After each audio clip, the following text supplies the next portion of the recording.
You know, you never know. After lockdown, everybody might come out rich Ronins. We might have a country full of rich Ronins. Nah, I think one of our clients said after lockdown you come out either a chunk, a drunk, or a hunk. So you either get fat, you get drunk, or you get in shape.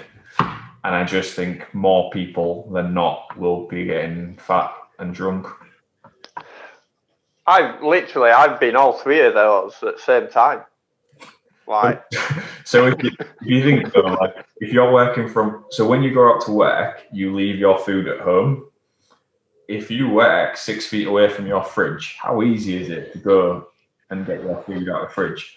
And as well, like if you go to the gym on your way home from work or at lunch or before work, but instead now your gym is your living room, how easy is it to be like, oh, I'll do it later.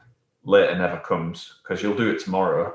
Tomorrow never comes because you'll do it the day after and just gets put off. So like, here's one thing: during lockdown, try and make a separate space and separate time for when you train. So like you've got your garage, so that's perfect. It's like you go in your garage, one to train and two to talk to me.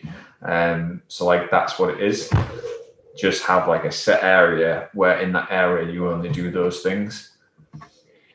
yeah, that's true. Because I did. I've got an office at home where I work if I need to work from home as well. But if I try and work outside of that space, nothing gets done. Like I can't sit at kitchen table and do it. I literally I can't. There's too many distractions. I have to put myself in the area, like you said, which is. I can remember for a brief period. I don't know if you'll remember. I set up my gym inside my kitchen at my old house. Yeah.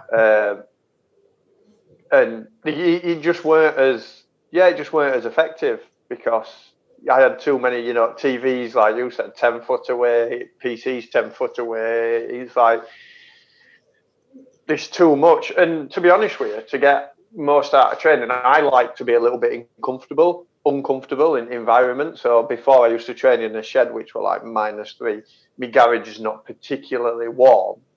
I like to keep it this sort of environment. Like I don't want it to be overly fancy. That's part of the reason I don't like gyms. I'm not as productive in a gym because I think I need to come in, get my head down. Like this is almost training's like a job, like it's part of it, and I don't want the environment to coddle me into don't like gyms because I don't like the thought of going and sitting on a machine and, having nice bars and nice plates and people telling you not to use chalk. I want to go in, I want to make a mess, I want to be loud, I want to listen to some tasty music and be 100% enveloped into it, And I think I've had a massive shift in mindset as well, to be fair.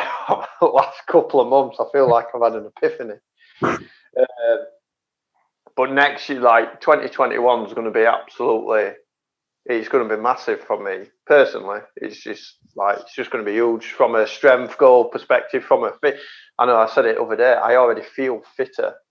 I just feel fitter and I'm not doing anything. I'm doing like 20 minutes on a bike 3 times a week. Like, yeah, it's probably had a little carryover, but just some of the other choices just have a more positive carryover. So, and hopefully, other people sort of fall into that as well. I think it's been bad, but I think sometimes, when it's been bad and people have been locked down, and like you said, they've got chunky or drunky. It's you know what? Sometimes you need to hit that rock bottom to sort of have that beastie rebound a little bit.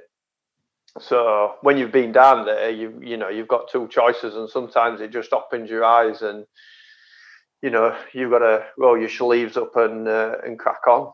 And then when you do it, you know what I mean. You can attack it with a different kind of perspective and energy, I suppose. Just a completely different kind of energy.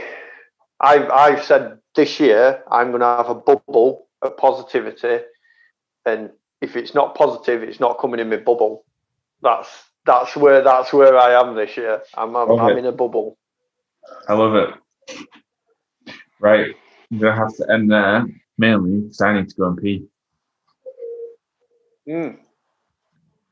But we'll figure out doing this podcast as well. If the people want it, the people will get it. Matt. Matt, People, Matt should literally just dial into this call every week. I've seen him. He's been talking to Andy on chat. He should literally just dial in and then he could talk to us. yeah. Yeah, Oh, that man has loads of millions of questions as well. So. yeah. I've got millions of answers. Right. I'll see you later, Rosie. Perfect. See you in a bit. Cheers. Bye.